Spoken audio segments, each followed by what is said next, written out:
May I now invite Mr. Mohammad Shahdi Anwar, Senior Counsel, Sood Anwar and Company, LLP, to speak on the important topic, employment law.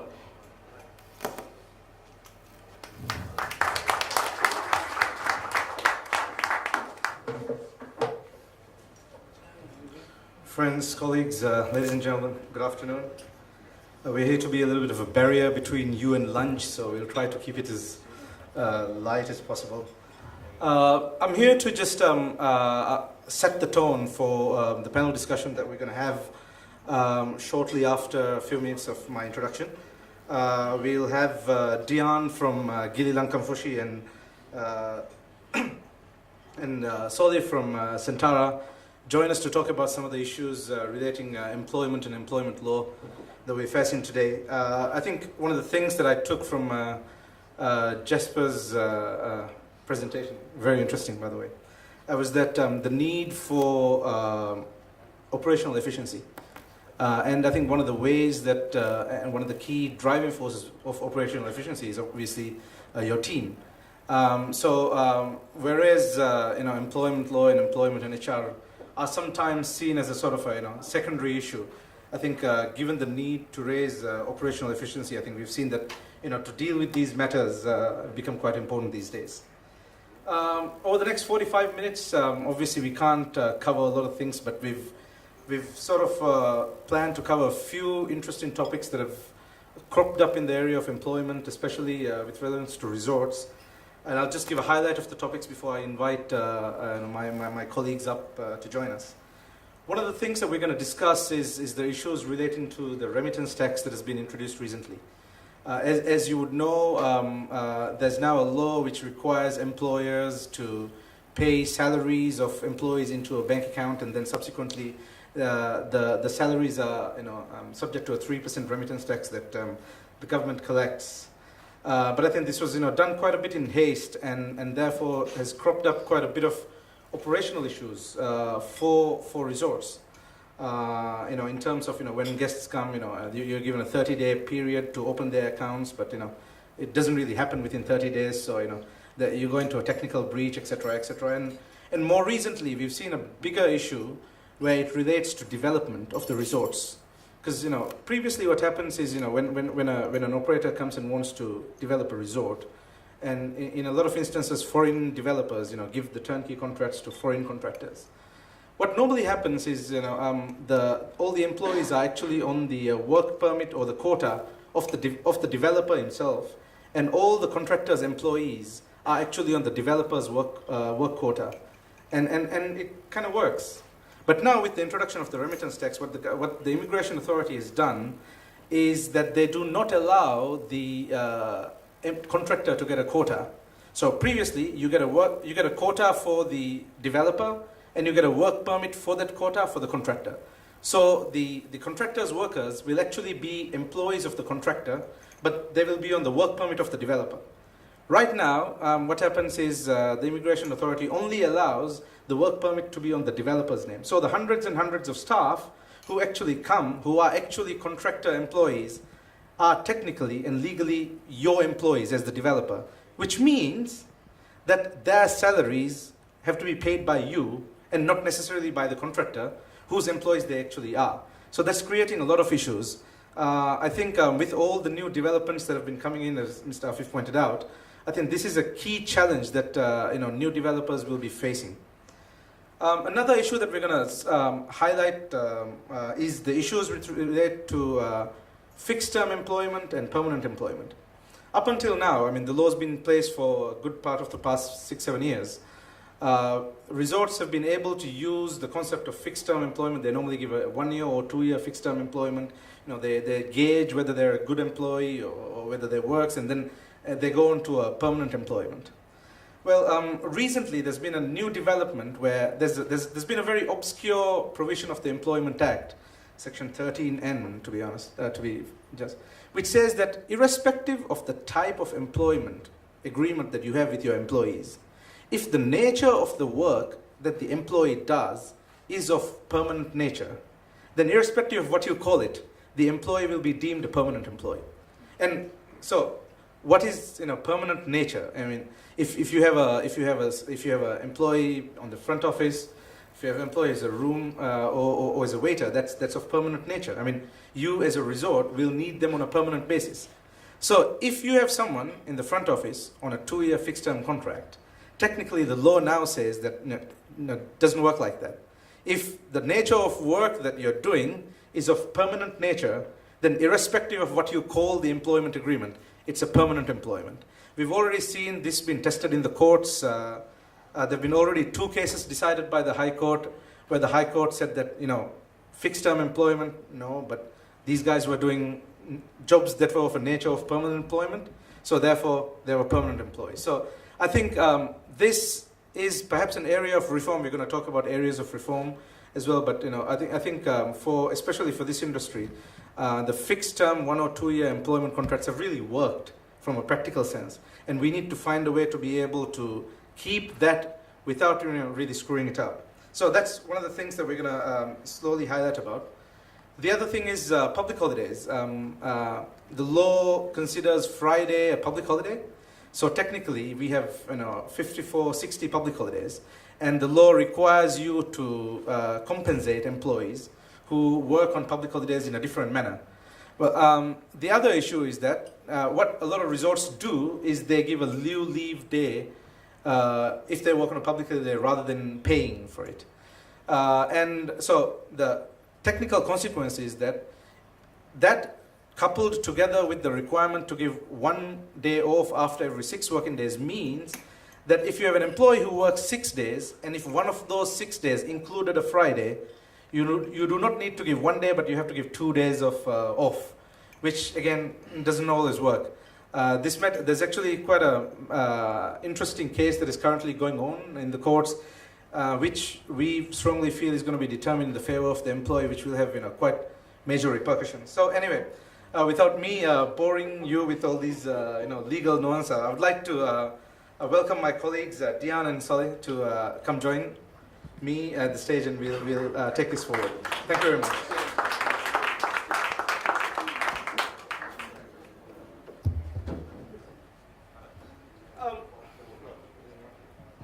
This doesn't work.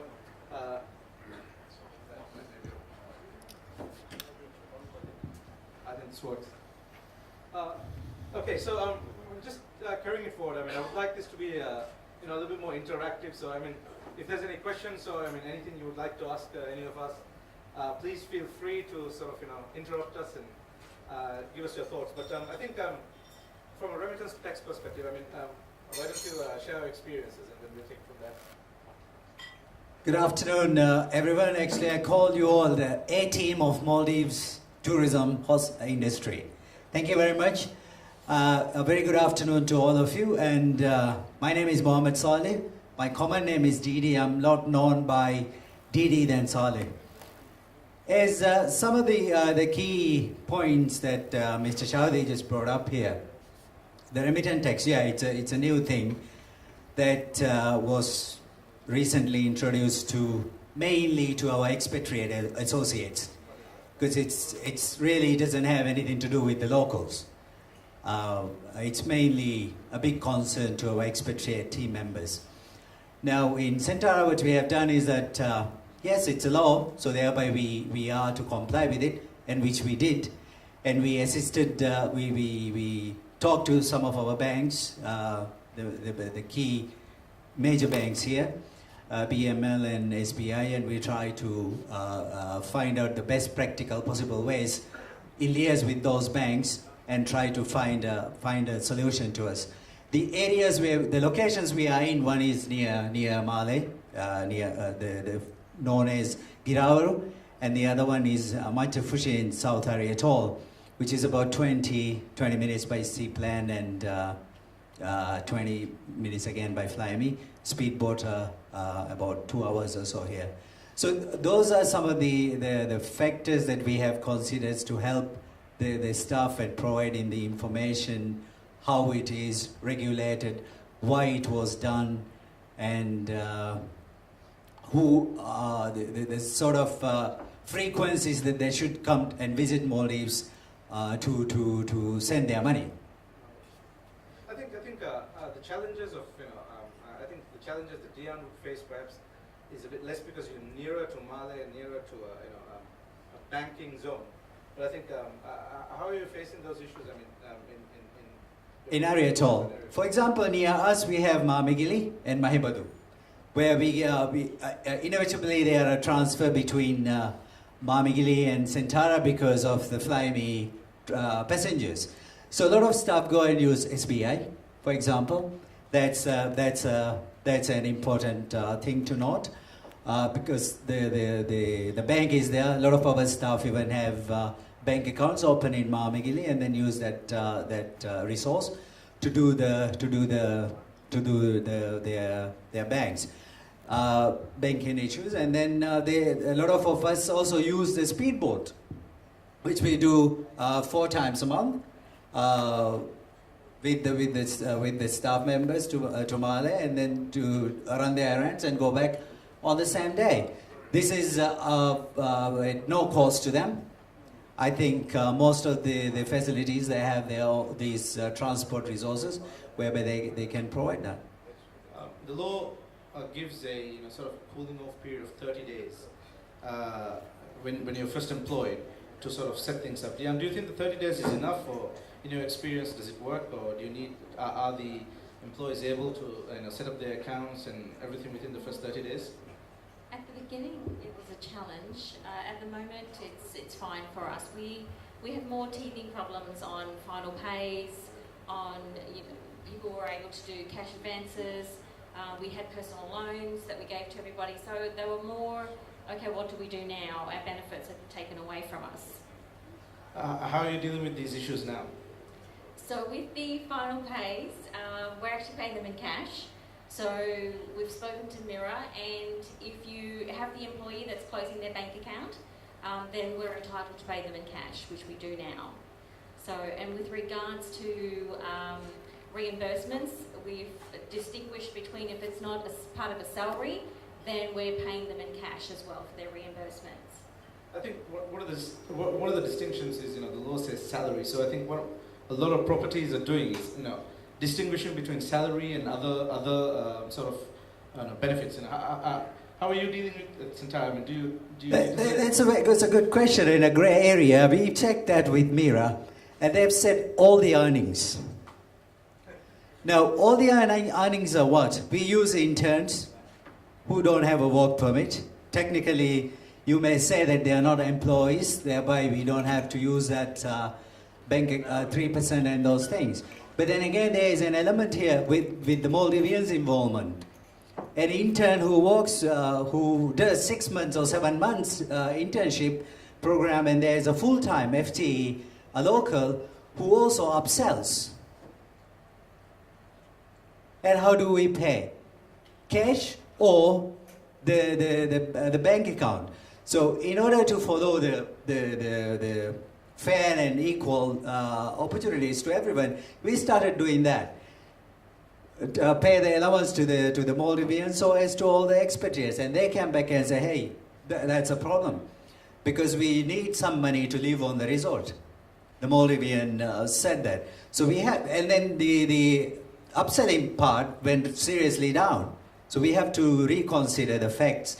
Said, okay, what we do. So now we have 2 processes. One, to pay the bank account because we cannot pay expatriates in another form, but yet we pay the locals in the as cash.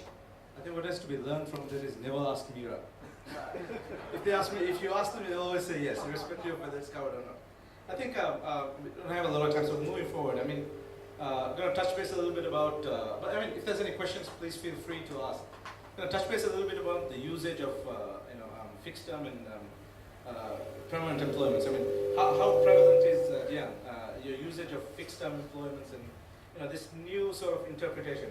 How much do you think it'll affect you? It's going to be very hard to terminate somebody because generally we were previously working towards the rule where if before they reach their 2 years you could terminate, but now it's going to be hard. It's going to be a challenge for us. In terms of proportion, I mean, what would be the proportion of your staff on fixed term as opposed to permanent employment? Most of them. a majority of them, to be honest. What about you? Same. Most of them are with that full-time employment Most of them are contracts. full-time Yeah, as opposed to fixed-term. full-time. And Full-time. do you use fixed-term employment as sort of a gauge to see their suitability as well, and do you move them on to? That's precisely why we have the 2-year definition on it, to let us feel the staff and put up those plans, just as Mr. Ifif rightly mentioned earlier, to develop this stuff. We just don't go back and start investing a lot of money on someone who doesn't have a plan or a commitment to stick with the company for a foreseeable future. That's one main reason that we have those terms specified on the employment contract. However, now, with the new situation we've been enlightened with now, we have to relook at the whole thing on a different perspective. But do you think, it's an issue of the employee wanting to leave, or it's an issue of the employer wanting to, let go of the services of the employee? Both ways, I'd say. We've thought about this before, so we've put in a strict probationary period whereby we've put in key goals. So they must attend certain training, and they must pass some key performance indicators. So if in that 3 months, if they haven't passed some key performance indicators, then we know that we may release them before probation ends. I think in passing the sort of the judgment on the 2-year thing, the view of the court was that the law allows for a 3-month probation period. But the problem in our perspective is that number one, 3 months is not always enough to gauge how suitable an employee is, and number two, the law does not allow the probation period to be extended in any way. There have been issues of probation period being extended, but there have been very strict decisions from the court to say that you can't extend. So I think as discussed, in a lot of instances, what happens is the 2-year sort of fixed term, or the 1 year for that matter, is used as a sort of a more or less a longer probationary period, so that you can gauge the long-term suitability. But with this judgment, obviously, it'll make things a little bit difficult for us. So I think one of the ways that we're seeing a lot of properties deal with it is to use key milestones, like Diana suggested. So within 6 months, this should have been achieved. This is the target. So within 12 months, this is the target. So effectively, they may technically be on permanent employment, but then there are milestones which sort of allow the employer to gauge and to sort of assess and to terminate if necessary. So maybe that's one of the ways forward in dealing with this, to try to sort of increase avenues where you can do tests and checks, and then have termination provision, so that, well, they are on permanent employment, but there are avenues for you to be able to terminate without really calling it a 1 year or a fixed term, 2-year fixed term contract. I think you need to start coaching your managers on how to performance manage, because at the end it's normally, oh my goodness, the contract's coming up, or I want to get rid of somebody, and then they come to HR and say, get rid of them. And it's not so easy. So HR and your department heads need to be in partnership. The other aspect of it is that also the processes also with those sort of law coming in, some of the practice we have been doing has made us better as well now, because of those sort of law clauses coming into it. Now, my point is that also that because of such a thing in the law, it also, I think, neglects the generation Y people today who only work with the technology, you know what I mean? Who doesn't only have Gen X, yes, can stick around for some time, but Gen Y anyway, they're going to be moving around, and 2 years is very much a normal term for anybody to work in an industry or in any hospital. Maldives is supplying with a lot of new properties and so on. Inevitably, there is going to be a moving around. Okay, again, because we're constrained with time, we're going to move on to another topic. I'm going to talk a little bit about public holidays. Now, effectively, as I mentioned earlier, the law states a certain days as public, for example, New Year, Eid, Independence Day. But in addition to all these specified days, the law states that Friday shall be dealt with as a public holiday, which technically means that if someone works on a Friday, then they are entitled to a higher percentage of pay for overtime and others, as opposed to a regular work day. And we've seen different properties deal with these issues differently. So, Diane, how do you deal with public holidays? Friday being a public holiday. We ask each new hire to sign a waiver, and the waiver will state whether they want to claim the Friday or work the Friday. And if they also, if it's an expatriate, for example, and they work a public holiday, then we give them a day in lieu. How do you deal with it? The first line of rule here for us is that limit public holidays. Working on Fridays, limit it. No, seriously. I mean, some departments, they let them, if the HR let them work, use their staff, they do, without forgetting all this time. So we try and go there and say, okay, there is a Ramadan fast coming, there is a Eid coming, there is a Friday coming, we alarm it and say, okay, try and limit and come to us, and then we take an pre-approval to work on those days. So that's how we control. I think that's quite easy if it's on the 10 or 11 gazetted public holidays, these special days. But when you have to consider every Friday as a public holiday, and then if you've got to do it for 54 or 50 additional days, that's become a problem. And a lot of resorts are dealing with it as in the sense of signing a waiver. Now the question is, does the signing of a waiver work? Well, my personal opinion is technically not. But that's industry practice again. We're seeing there's actually one case in front of the Employment Tribunal right now, which we are following very closely to see what will happen. It's an instance where the employee signed a waiver for Friday being a public holiday, and the employee agreed to have a leave day off for Friday, and well, after he left, he's claiming that, oh, by the way, I worked on Fridays. Irrespective of what I agree, I'm nevertheless entitled to the 1.5 times daily rate for those Fridays. So for the past 6, 7, 8 years, please pay me for all these additional days. And whereas the employment law says that there's a 3-month limitation period for you to file a claim for termination, for matters relating to wage, there's no limitation period. So someone who left your employment 3 years ago could file a claim against you and say, oh, by the way, I worked on Fridays. Where's my 1.5 times pay? So again, this is going to be a key challenge. We are very closely watching what the tribunal will say on the current case on how these Fridays can be dealt with. And that takes me to the last area that I want to discuss, which is a reform. I think the law's been in place for quite a few years. There have been a few reforms that are in place, but I think a lot of people agree that there's areas of reform, especially from the perspective of tourism industry. I think one of the reforms that have already taken place is also to do with the tourism industry, because previously the law said if you work on 6 days, then you have to give a day off, and there's no two ways about it. And I think upon considering how tourism industry works, and upon considering how an employee who gets 1 day off actually may not be able to utilize it, the law gave a sort of a leeway for the employee to accumulate up to 4 days. So you can work 24 days consecutively and take 4 days off in conjunction. So that was one of the reforms that's been taken place. So maybe it's high time for some more reforms. So just wanted to find out your thoughts on what areas you feel are difficult right now, and what areas you feel could do with some reform. Yeah. For me, we don't really have a lot of difficulty at Gilly, but for us it's the termination after 2 years. That's the struggle for us.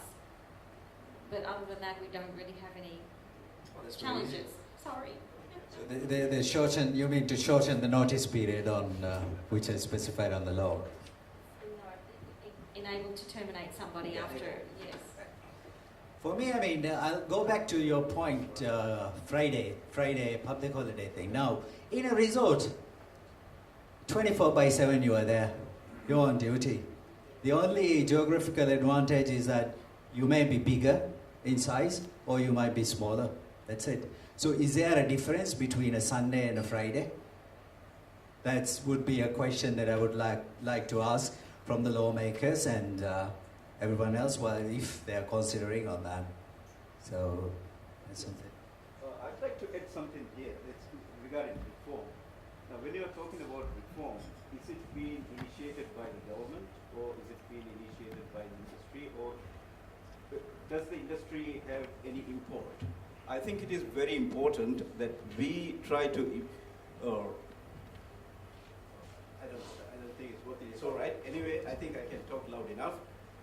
Well, what I was trying to say is it is very important that we try to be more engaging as the whole industry together in order to highlight the difficulties. Why I'm saying that is, I know even when the first draft of the employment law came in, it was done in a hurry, in a very, very haphazard manner, and therefore there were many, many areas that were not really covered.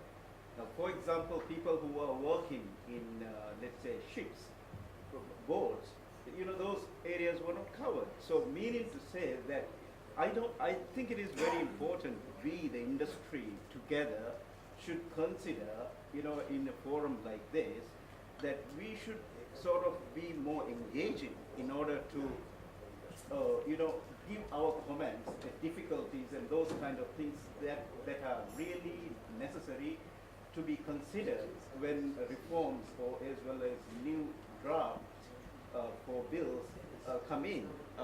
I think we should not be quiet. I don't think it's right. Now, for example, many areas. I'm afraid I think it is not proper for me to touch in some areas where I really would like to. But the point is, the industry should not just, be there without sort of being more engaging in these kind of areas. Now, for example, the difficulties that you have pointed out with regard to this 3%, amount that is being charged from the expat salaries or things like that. I think it is therefore it is important that we as the industry together should be more engaging in this. So I think it's that's why I thought I just would like to mention it, since so many of you are here together. Thank you. I think the reform that has happened already, I think there are one or two pieces of reform, have all actually been from a tourism industry perspective. One is something that I mentioned earlier with regard to the ability to accumulate 4 days. I think the second, and I think being quite an important piece of reform, is the ability to take collective action. I think when it's true to say that when the Employment Act first came into force, one of the key lobby groups behind the employment legislation was the TEAM, Tourism Employees Association. And I think in the drafting process initially in 2007, I think they played a very big role, which resulted in initially some of the provisions being very unrealistic, especially with respect to the tourism industry. And one of the key things was the ability for employees to sort of strike on the island, which has actually subsequently now been reformed. Right now, there's actually no ability for staff to take collective action within the premises of the resort itself, which was seen as a sort of quite a remarkable reform from an operator's or owner's perspective. There's also a collective bargaining bill currently in place. I understand Mati gave some input to it a few years ago. I don't think there's the drive to bring it at this point in time. So I think over the years, I think there's been quite a bit of engagement from the industry. But I think right now, the remittance tax came in very haphazardly. I think there was engagement, but I think the authorities did not really consider some of the operational issues that are coming, especially right now, operational issues with respect to development. I think these things will need to be taken into account.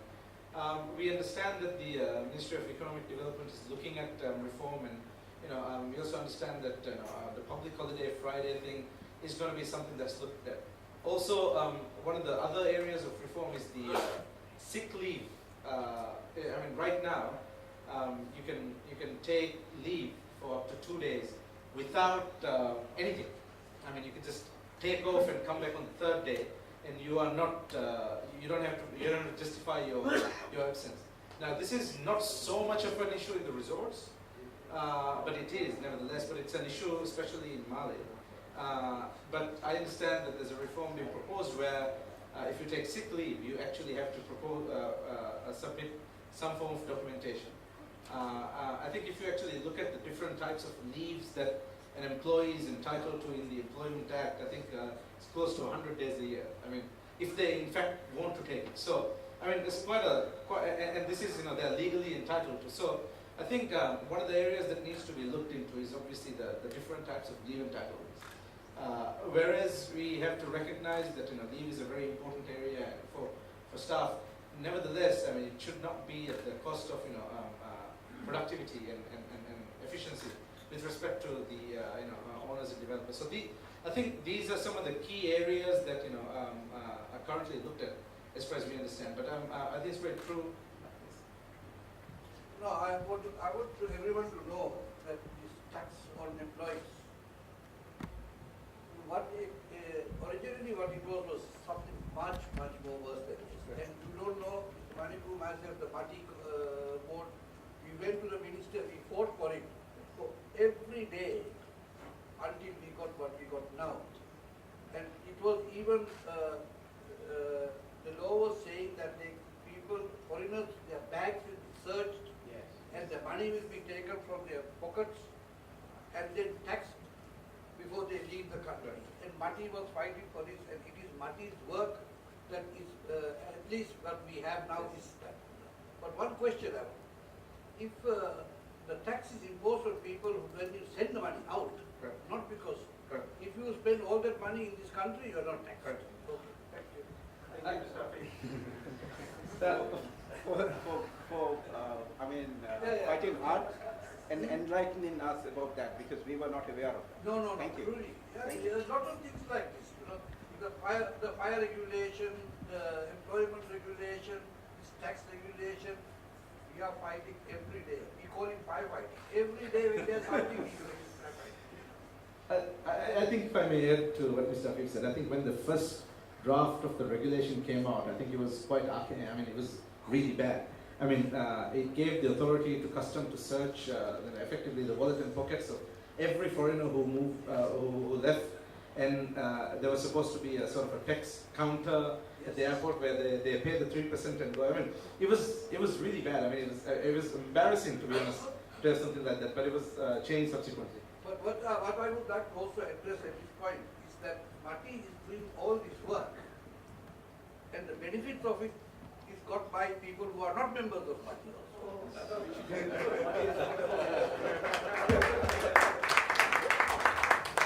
Thank you very much, Mr. Is there any observations or comments or questions that anyone would like to ask? I'm very cognizant of the fact that we're between lunch and you. Yes. I think I would like to add something else. Now, for example, with regard to, labor law as well as expatriates working in the industry, I think it is important. Now, for example, at the very beginning, it was Havil which was regularly bringing out articles about so many millions of dollars are being taken out of the country for these expatriates and things like that. But what they really do not understand is, unless we pay for those expatriate workers, we are unable to run the industry. It is a cost of doing the business. In fact, by paying, let's say, $20, we are able to bring in $200, for example. The people did not notice these things. They were saying so much is being taken out, and we do not have enough staff within the country, the locals, in order to fill these. So therefore, I think it is very important for us to have sufficient numbers of expatriates if we really want to have this kind of growth. But the point is, these kind of rumors and these kind of articles sort of play a very key role in the formulation of these kind of bills and articles. So that is where I was trying to highlight the fact that it is very important that we, although Mati is playing a role, the whole industry collectively should come together and play a bigger role. Because the thing is, I mean, in other parts of the country, people are doing that. And to a certain extent, maybe they get results. But why should we be quiet? That's what I would like to say. Thank you. Because the snowball will be that every property will minimize the manpower to the strict minimum. Will not take enough people when we have the business just to be safe. We heard from our colleague STR, there will be up and down, and those 2 years contract could be can help also the industry to to be able to adapt according to the business. Now, if we end up with everybody that we are hired, everybody will be very, very cautious, and I'm sure there will be some cut. That means people will just go for the minimum, which we want Maldives to be a luxury destination, and it doesn't go alone if we cannot provide a service. Going on with my colleague, I mean, we have to remind the government, this industry represents 75% of their earning. So without us, they do not exist. That's very true.